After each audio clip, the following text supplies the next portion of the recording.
అందరికీ హాయ్. రాష్ట్ర ప్రభుత్వంలోని ఎన్టీఆర్ భరోసా పింఛన్ పథకానికి సంబంధించి ఒక రేషన్ కార్డుకి ఎన్ని రకాల పింఛన్లను తీసుకోవచ్చు, ఒక వ్యక్తి ఒకటి కంటే ఎక్కువ పింఛన్లను తీసుకోవచ్చా లేదా అనే వివరాల కోసం ఈ యొక్క వీడియో చేస్తున్నాను. ఇంకా ఎవరైతే వీడియోస్ చూస్తున్నారో, మన ఛానల్ ను చూస్తున్నారో అలాగే సబ్స్క్రైబ్ చేసుకోవాల్సిందిగా కోరుకుంటున్నాను.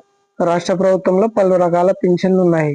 ఓఏబి పింఛను, ఒంటరి మహిళ పింఛను, వికలాంగుల పింఛను, డిజేబుల్ పింఛను, వృత్తిపరమైన పింఛన్లు, డిఎంహెచ్ఓ పింఛన్లు, ఇలా చాలా రకాలుగా పింఛన్లు ఉన్నాయి.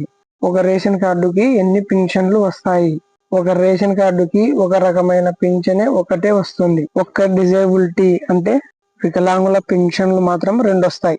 ఒక రేషన్ కార్డుకి ఒక రకమైన పింఛన్ మాత్రమే వస్తుంది, కానీ డిజేబిలిటీ వికలాంగుల పింఛన్లు మాత్రం 2 వస్తాయి. ఒక రేషన్ కార్డు తీసుకున్నాం, వృద్ధాప్య పింఛన్ వస్తుంది, అలాగే డిసేబిలిటీ పింఛన్ వస్తుంది.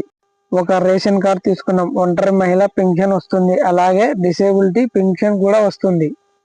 ఒక రేషన్ కార్డు తీసుకున్నాం, వీడియో పింఛన్ అనేది వస్తుంది, అలాగే డిసేబుల్ పింఛన్ వస్తుంది. రేషన్ కార్డుకి ఎటువంటి పింఛన్ అయినా సరే ఒకటి వస్తుంది, ఇంకొకటి డిసేబుల్ పింఛన్ కూడా దానికి యాడ్ అయి వస్తుంది. ఒక రేషన్ కార్డుకి జనరల్ పింఛన్ అనేది ఏదైనా ఒకటి వస్తుంది, అలాగే డిసేబుల్ పింఛన్ దానికి యాడ్ అయి వస్తుంది. ఈ 2 ఒకటి. ఇది ఇంతవరకు మనకు క్లారిటీ ఉంది. రెండో పాయింట్ వచ్చేసి, ఒక రేషన్ కార్డుకి 2 ఓఏబి పింఛన్లు తీసుకోవచ్చా, 2 వీడియో పింఛన్లు తీసుకోవచ్చా? అది ఎట్టి పరిస్థితుల్లో అవ్వదండి. ఒక రేషన్ కార్డుకి 2 డిసేబుల్ పింఛన్స్ తీసుకోవచ్చు. దీనికి ఒక్కదాన్ని మాత్రం వెసులుబాటు ఉంది. ఇక్కడ ఒక రేషన్ కార్డుకి డిసేబుల్ పింఛన్ తీసుకోవడానికి ఒకటి 40% పై ఉండాలి, మరొక డిసేబుల్ పింఛన్ తీసుకోవడానికి 80% పై ఉండాలి. ఈ 2 పింఛన్లను సదరం సర్టిఫికెట్ లో ఒకటి 40% ఉండాలి, మరొకటి 80% పై ఉండాలి. ఏ సమస్య పై అయినా తీసుకోవచ్చు. ఇక్కడికి మీకు ఇది క్లారిటీ వచ్చింది. ఇక్కడ ఒక చిన్న విషయం అయితే ఉంది, ఇది చాలా మందికి తెలియదు. ఒక రేషన్ కార్డుకి ఒంటరి మహిళ పింఛన్ అనేది వస్తుంది, ఆవిడకే అభయహస్తం పింఛన్ ఉంది. ఈ 2 పింఛన్లు వస్తాయి. ఆవిడ ఒక రేషన్ కార్డు మీద ఆ కుటుంబం యొక్క జనాభా ఆధారంగా ఒక పింఛన్ ఓఏబి లేదా జనరల్ పింఛన్ వస్తుంది, అలాగే వికలాంగుడి పింఛన్ వస్తుంది, అలాగే అభయహస్తం పింఛన్ వస్తుంది.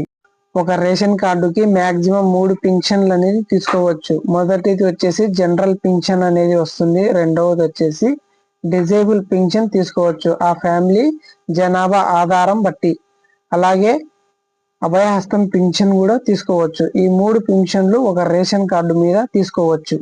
అలాగే ఒక రేషన్ కార్డు మీద 2 పింఛన్లు అనేది తీసుకోవచ్చు.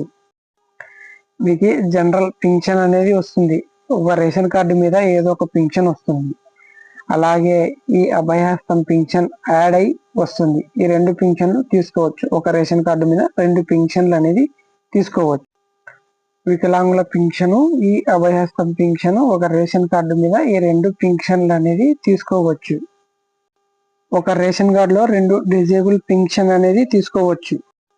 అలాగే ఒక రేషన్ కార్డుపై 3 పింఛన్లు అనేది తీసుకోవచ్చు. మొదటిది వచ్చేసి జనరల్ పింఛను, రెండోది వచ్చేసి డిజేబుల్ పింఛను, మూడోది వచ్చేసి అభయహస్తం పింఛన్, పొదుపు పింఛన్ అన్నమాట. ఈ 3 పింఛన్లు ఒక రేషన్ కార్డుపై తీసుకోవచ్చు.